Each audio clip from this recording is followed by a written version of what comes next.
La Iglesia Gloriosa por Watchman Nee. Hemos visto que el principio de Babilonia es la mezcla de lo humano con la palabra de Dios y lo carnal con el espíritu. Es hacer como si algo del hombre fuera algo de Dios. Es recibir la gloria de los hombres para satisfacer la concupiscencia del hombre. Por consiguiente, Babilonia es el cristianismo mezclado y corrupto. ¿Cuál debería ser nuestra actitud hacia Babilonia? Apocalipsis 18:4 dice, y oí otra voz del cielo, que decía, salid de ella, pueblo mío, para que no seáis partícipes de sus pecados, ni recibáis sus plagas. En 2 Corintios 6, 17-18 dice también, por lo cual, salid de en medio de ellos, y apartaos, dice el Señor, y no toquéis lo inmundo, y yo os recibiré, y seré para vosotros por Padre, y vosotros me seréis hijos e hijas. Según la palabra de Dios, los hijos de Dios no pueden involucrarse en nada que contenga el carácter de Babilonia. Dios dijo que debemos salir de toda situación donde el poder del hombre esté mezclado con el poder de Dios, donde la capacidad humana se mezcle con la obra de Dios, y donde las opiniones humanas se mezclen con la palabra de Dios. No podemos participar de lo que tenga el carácter de Babilonia. Tenemos que salir de eso. Los hijos de Dios deben aprender, desde las profundidades de su espíritu, a separarse de Babilonia y a juzgar todas sus acciones. Si hacemos eso, no seremos condenados juntamente con Babilonia. Babilonia empezó con la Torre de Babel. Día tras día, Babilonia se engrandece. Pero al final Dios la juzgará. Apocalipsis 19, 1, 4 dice, después de esto oí como una gran voz de gran multitud en el cielo, que decía, Aleluya. La salvación y la gloria y el poder son de nuestro Dios, porque sus juicios son verdaderos y justos, pues ha juzgado a la gran ramera que ha corrompido a la tierra con su fornicación, y ha vengado la sangre de sus esclavos derramada por mano de ella. Y por segunda vez dijeron, Aleluya. Y el humo de ella sube por los siglos de los siglos. Y los 24 ancianos y los 4 seres vivientes se postraron y adoraron a Dios, que está sentado en el trono, y decían, Amén. Aleluya. Cuando Dios juzgue a la ramera, y destruya la obra de ella, y cuando eche fuera todo lo que ella es y el principio que ella representa, las voces del cielo dirán, Aleluya. El Nuevo Testamento contiene muy pocos aleluyas, y todos ellos se encuentran en este capítulo porque Babilonia, la que adulteró la palabra de Cristo, ha sido juzgada. El pasaje en Apocalipsis 18, 2-8 nos explica la razón por la cual Babilonia cayó y fue juzgada. Anuncia las acciones pecaminosas de Babilonia y las consecuencias de su juicio. Todos los que están de acuerdo con Dios deben decir, Aleluya. Porque Dios ha juzgado a Babilonia. Aunque el verdadero juicio se efectuará en el futuro, el juicio espiritual debe efectuarse ahora. Dios cumplirá el verdadero juicio en el futuro, pero nosotros tenemos que llevar a cabo el juicio espiritual ahora. Si los hijos de Dios introducen en la iglesia muchas cosas que no son espirituales, ¿cómo nos parece a nosotros? ¿Acaso el hecho de que seamos todos hijos de Dios y que debamos amarnos unos a otros, significa que no debemos decir aleluya por el juicio de Dios? Debemos entender que esto no es un asunto de amor, sino de la gloria de Dios. El principio de Babilonia es confusión e inmundicia, por lo tanto, su nombre es ramera. En Apocalipsis los pocos pasajes que Dios usa para describir a Babilonia nos muestran el odio tremendo que Él tiene hacia ella. Los que destruyen la tierra, en Apocalipsis 11:18, pertenecen a esta mujer, a la cual se refiere el capítulo 19, diciendo que ella ha corrompido la tierra, v2. Dios aborrece el principio de Babilonia por encima de cualquier otra cosa. Debemos prestar atención, en su presencia, al hecho de que una gran parte de nuestro ser todavía no es totalmente entregado a Él. Todo lo que queda a mitad y no es absoluto se llama Babilonia. Necesitamos que Dios nos ilumine para que en su luz juzguemos todo lo que no es absoluto para con Él en nuestro interior. Solo cuando nos juzguemos de este modo podremos confesar que nosotros también aborrecemos el principio de Babilonia. Que el Señor por su gracia nos impida buscar gloria y honor fuera de Cristo. El Señor exige que nos deleitemos en ser absolutos y que busquemos ser así, y no ser personas que vivan en el principio de Babilonia. Apocalipsis 19:5 dice, y salió del trono una voz que decía, alabad a nuestro Dios todos sus esclavos, y los que le teméis, así pequeños como grandes. Las proclamaciones del cielo son una característica especial del libro de Apocalipsis. Leemos expresiones tales como una voz del cielo y una voz que salía del trono, 18:4, 19:5. Son declaraciones del cielo, que indican el tiempo en que Dios habla, el lugar donde Él habla y el énfasis que Él da. Hay razones definidas por las cuales se hace la proclamación en Apocalipsis 19:5. Por una parte, se debe al juicio sobre la gran ramera, y por otra, señala las bodas del Cordero, que han de venir. Por consiguiente, sale una proclamación del trono de que debemos alabar a nuestro Dios. Dios ha trabajado desde la eternidad pasada y ha gastado mucha energía en su obra para obtener alabanzas. El libro de Efesios menciona que Dios tiene una herencia en los santos. ¿Cuál es la herencia de Dios en los santos? Lo único que el hombre puede hacer por Dios es alabarle. La alabanza es la herencia de Dios en los santos. La voz del cielo proclama que todos los siervos de Dios, todos los que le pertenecen, así pequeños como grandes, deben alabarle. El propósito de Dios se debe cumplir y se cumplirá pronto. Dios debe obtener lo que busca, todos nosotros le debemos alabar. Cuando la voz que salía del trono declaró que se debía dar alabanzas a Dios, hubo muchísimos ecos en todo el universo. Apocalipsis 19:6 dice, y oí como la voz de una gran multitud, como el estruendo de muchas aguas, y como el estruendo de grandes truenos, que decía, Aleluya, porque el Señor nuestro Dios Todopoderoso reina. Por una parte, hubo una declaración desde el trono, y por otra, respondieron millares de millares y miríades de miríades. Mientras Juan escuchaba, no oyó la voz de una sola persona, por el contrario, oyó la voz de una gran multitud como si fuera el estruendo de muchas aguas y el estruendo de grandes truenos. Cuando usted escuche el estruendo de una cascada grande o el de las olas del océano, se dará cuenta de lo ruidoso que puede ser el estruendo de muchas aguas. El estruendo del trueno es muy fuerte, mucho mayor es el estruendo de grandes truenos. Todos estos estruendos poderosos y ensordecedores decían, Aleluya. La declaración del cielo, la respuesta de todo el universo, y todas las voces decían, Aleluya.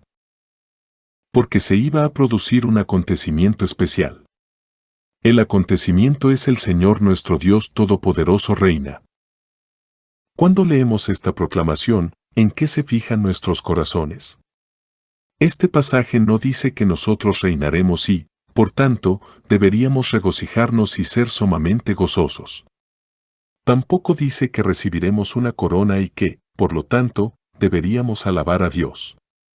Dice que el Señor nuestro Dios Todopoderoso reina. Dios tiene la intención de reinar, de ejercer autoridad. Cuando Dios gobierna, es Cristo el que gobierna.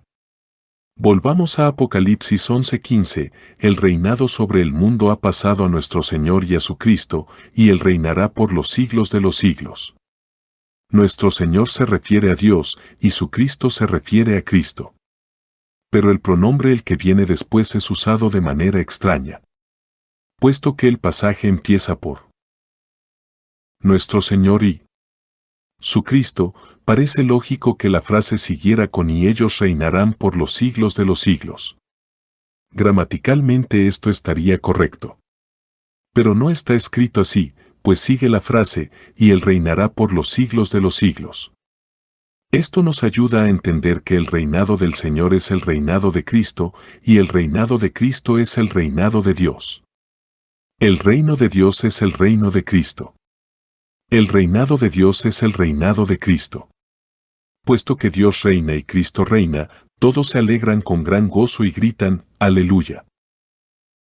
Apocalipsis 19:7 continúa, gocémonos y alegrémonos y démosle gloria. Este es el tiempo en que Dios será glorificado. Luego, el versículo dice, porque han llegado las bodas del Cordero, y su esposa se ha preparado. Esposa es la traducción correcta, aunque algunos traductores usan novia. La autoridad de Dios ha empezado y además, el reino ha sido introducido. Además, el hombre corporativo, la Eva eterna que Dios deseaba, ha sido obtenido. Han llegado las bodas del Cordero, y su esposa se ha preparado. Hay dos razones para alabar. Primero, Dios reina. A eso decimos, aleluya. Segundo, Dios ha conseguido lo que Él determinó tener en la eternidad pasada. A eso también decimos, aleluya. Nosotros también debemos regocijarnos y estar sumamente gozosos, porque un día ciertamente Dios conseguirá lo que Él desea.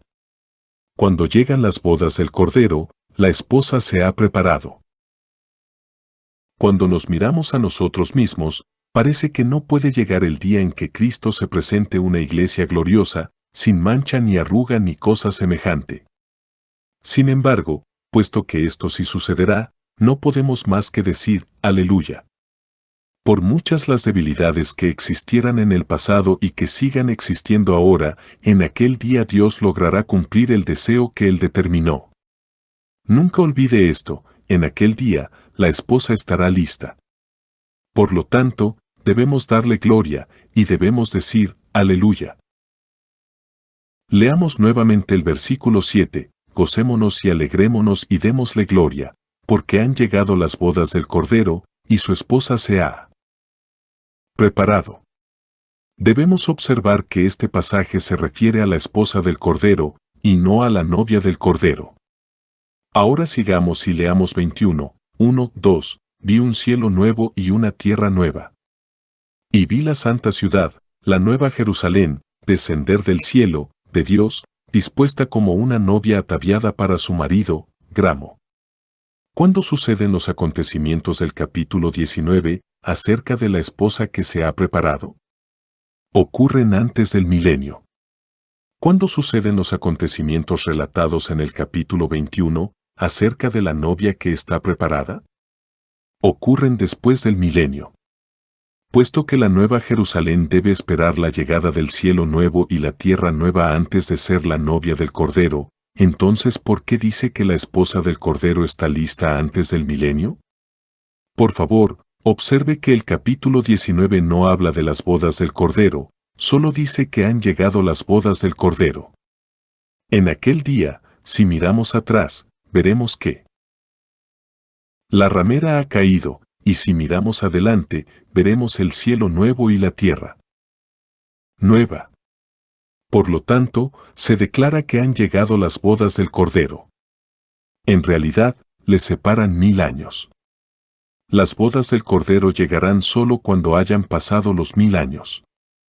En realidad, la mujer es la esposa de Cristo en el cielo nuevo y la tierra nueva, y no durante el tiempo del reino. Debemos considerar otro punto.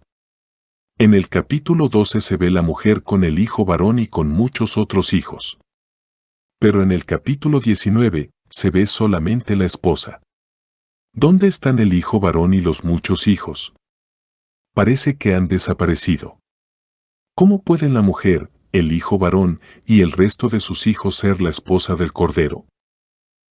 Si queremos entender eso, debemos considerar el principio del hijo varón. Recuerde que el hijo varón cumple todo como si representara a toda la iglesia. En el capítulo 19, se declara que la esposa se ha preparado al considerar a los vencedores. Todo el cuerpo de la iglesia debe esperar la llegada del cielo nuevo y de la tierra nueva para ser la novia. Ella no estará lista antes. Pero 1000 años antes de eso, se anuncia que la esposa se ha preparado. ¿Por qué se dice eso? ¿Qué clase de preparación es esta? Esta Proclamación se refiere a la preparación de los vencedores y a nadie más que los vencedores. Debido a que los vencedores están completamente listos, se puede declarar que la esposa se ha preparado. Debemos tener presente que los logros de los vencedores no son obtenidos solo por el bien de ellos, sino por el de toda la Iglesia. La palabra de Dios dice que cuando un miembro es glorificado, todos los miembros se regocijan con él. 1 Cor. 12:26. Los vencedores pelean contra Satanás por el bien de todo el cuerpo. La victoria de ellos beneficia al conjunto. Por consiguiente, la preparación mencionada en el capítulo 19 tiene que ver con el asunto de la vida. Por tener más madurez de vida, los vencedores están listos. Puesto que los vencedores están listos delante de Dios, Él considera su preparación como la preparación de todo el cuerpo. ¿Nos damos cuenta de la importancia de esto? Debemos recordar este punto. Toda nuestra búsqueda y todo nuestro crecimiento no nos beneficia a nosotros como individuos, sino al cuerpo. Lo que cada miembro recibe de Dios es para todo el cuerpo. Cuando los oídos de usted oyen una palabra, no puede decir que usted no ha oído, porque sus oídos están unidos a su cuerpo. Cuando su boca dice algo equivocado, no puede negar que usted ha hablado mal, porque su boca y su cuerpo están unidos. De la misma manera, todo lo que llevan a cabo los vencedores constituye el logro de todo el cuerpo. Puesto que el Señor es la cabeza de la Iglesia, todo lo que Él ha cumplido en la cruz pertenece a la Iglesia. Del mismo modo, cuando recibimos beneficio de la cabeza, también nos beneficiamos del cuerpo. Cuando participamos de lo que el Señor ha logrado, también participamos de lo que los miembros han logrado. Cuando Dios ve que los vencedores están listos, Él lo considera como la preparación de toda la Iglesia. Por consiguiente, se puede decir que la esposa se ha preparado. La preparación de la esposa se refiere especialmente a sus vestiduras. El versículo 19:8 dice, y a ella se le ha concedido que se vista de lino fino, resplandeciente y limpio, porque el lino fino es las acciones justas de los santos. Las Escrituras revelan que existen dos clases de vestiduras para los cristianos. La primera es el Señor Jesús. El Señor Jesús es nuestra vestimenta. La segunda es la vestidura de lino fino, resplandeciente y limpia, mencionada en el versículo 8. Cada vez que nos presentamos delante de Dios, el Señor Jesús es nuestra vestidura. Él es nuestra justicia, y nos revestimos de Él cuando nos acercamos a Dios. Esta vestidura es la vestimenta general. Cada santo está vestido delante de Dios y no puede ser hallado desnudo. Por otra parte, cuando seamos presentados ante Cristo, debemos estar ataviados de lino fino, resplandeciente y limpio. Esto es las acciones justas de los santos. La expresión acciones justas significa una sucesión de obras justas, una tras otra. Todas estas obras justas forman nuestra vestidura de lino fino. Cuando fuimos salvos, empezamos a obtener una vestidura de lino fino como adorno, las acciones justas de los santos. También podemos ver estas dos clases de vestiduras para el cristiano en el Salmo 45. El versículo 13 dice, toda gloriosa es la hija del rey en su morada, de brocado de oro es su vestido. Su vestido es hecho de oro, oro brocado. El versículo 14 añade, con vestidos bordados será llevada al rey. Los vestidos mencionados en los versículos 13 y 14 son diferentes. En el versículo 13 el vestido es de oro, pero en el versículo 14 el vestido es una obra bordada. Las vestiduras de lino fino en Apocalipsis 19 son vestidos bordados, no son de oro. Entonces, ¿qué es el oro? El Señor Jesús es oro. Él es oro porque Él es enteramente de Dios. La justicia que el Señor Jesús nos dio, el vestido que Él puso sobre nosotros cuando fuimos salvos era algo de oro. Aparte de este vestido, hemos estado bordando otra vestidura desde el día en que recibimos la salvación. Esto se relaciona con las acciones justas de los santos. En otras palabras, Dios nos da el vestido de oro por medio del Señor Jesús, mientras que el Señor Jesús nos da el vestido bordado mediante el Espíritu Santo. Cuando creímos en el Señor, Dios nos dio un vestido de oro por medio del Señor Jesús. Este vestido es el Señor Jesús mismo, y no tiene nada que ver con nuestra conducta.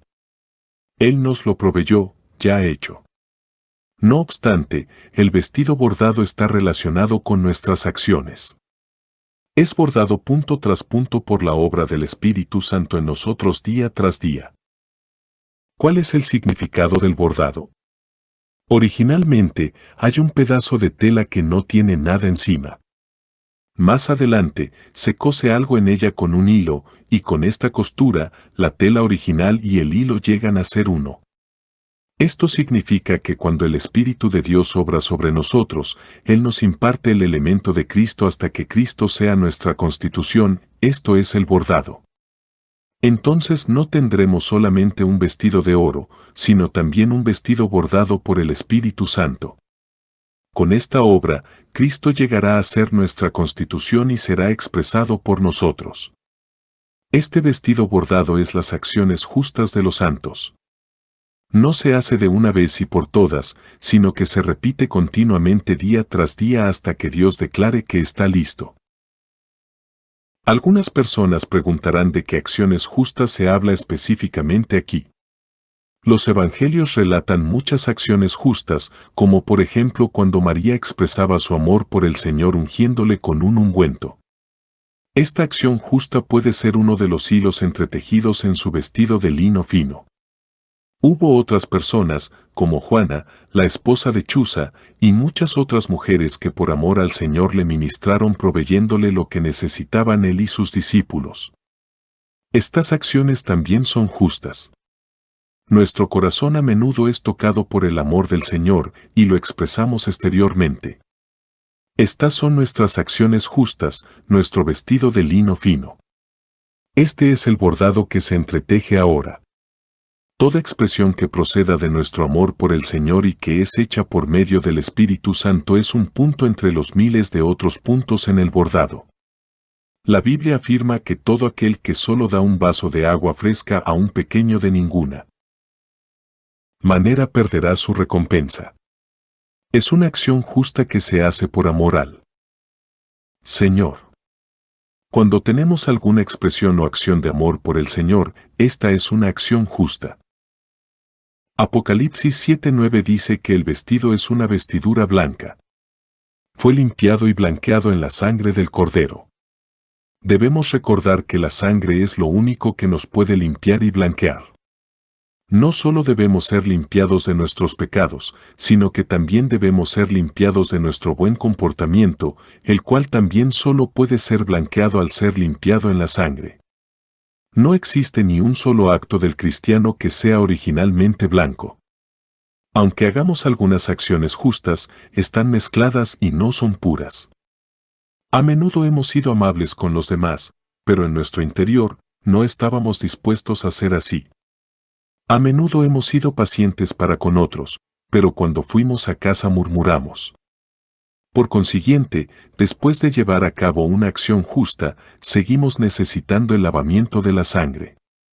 Necesitamos la sangre del Señor Jesús para que nos limpie de los pecados que cometemos, y también necesitamos la sangre del Señor Jesús para que limpie nuestras acciones justas.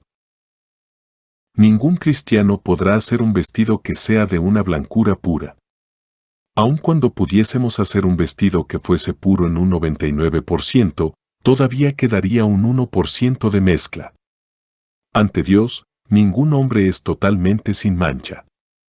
Incluso las buenas obras que proceden de nuestro amor por el Señor necesitan el lavamiento de la sangre.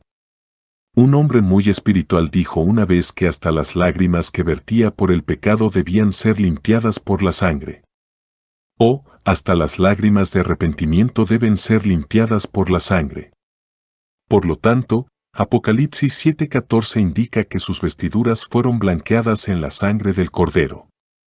No poseemos nada de lo cual podamos jactarnos. Del exterior al interior, nada es completamente puro. Cuanto más nos conocemos, más nos damos cuenta de lo sucio que somos. Nuestras mejores obras y nuestras mejores intenciones están mezcladas con inmundicia. Sin el lavamiento de la sangre, no podemos ser blanqueados. Pero los vestidos no son solamente blancos, también son resplandecientes o brillantes. 19:8. El significado de brillo es resplandeciente. La blancura tiene la tendencia de apagarse, de ser pálida y ordinaria. Pero este vestido no es solamente blanco, sino que resplandece. Antes de que Eva pecara quizás era blanca, pero de ninguna manera podía resplandecer. Antes de la caída, Eva no tenía pecado, sin embargo, solo era inocente y no santa. Dios no solo exige que seamos blancos, sino que también resplandezcamos. La blancura tiene un aspecto pasivo, inactivo, pero el resplandor tiene un aspecto positivo y activo. Por consiguiente, no debemos temer las dificultades, ni tampoco anhelar andar por un camino allanado, porque los días difíciles pueden hacernos resplandecer. Con algunos cristianos, no sentimos que hayan pecado ni que estén equivocados en algo. Por el contrario, nos parecen bastante buenos en casi todos los aspectos. Pero no vemos ningún resplandor. Su bondad es una bondad ordinaria. Son blancos, pero no resplandecen. No obstante, hay otros cristianos que pasan continuamente por pruebas y sufrimientos.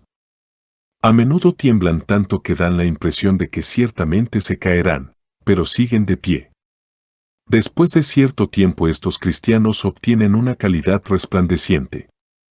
Resplandecen en su carácter y en sus virtudes. No son ordinarios, sino resplandecientes, no son solamente blancos, sino que brillan. Dios está obrando continuamente en nosotros.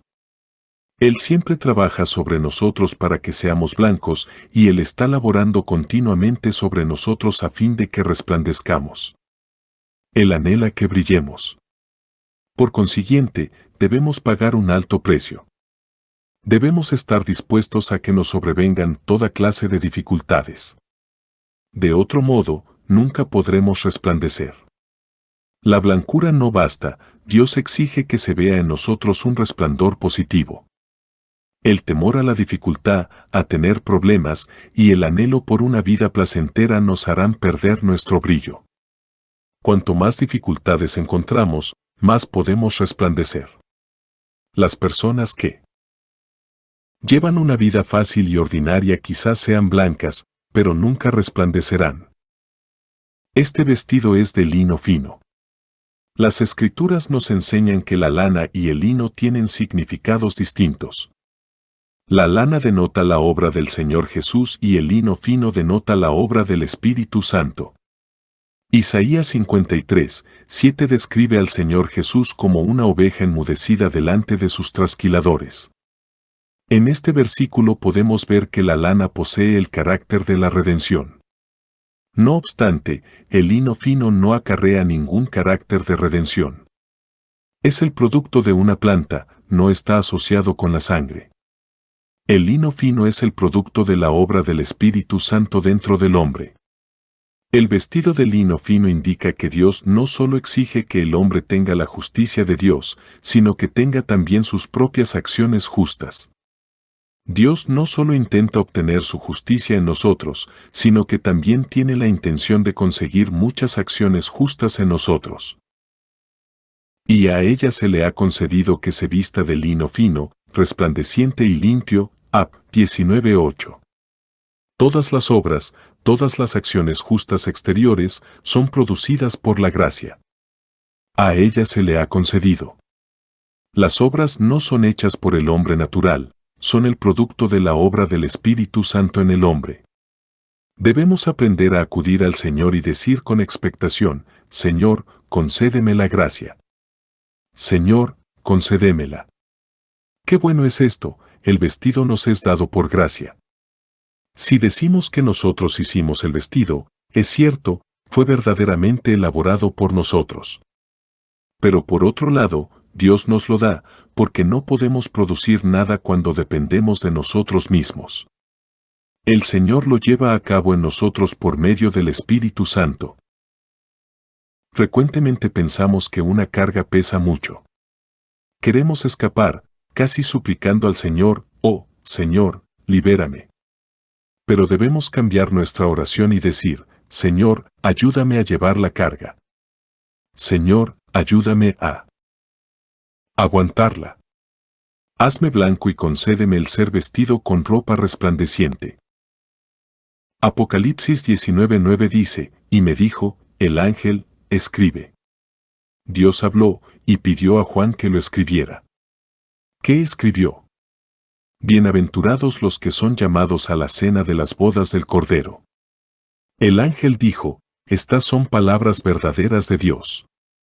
Oh, no existe privilegio más grande, posición más elevada que ser llamados a las bodas del Cordero.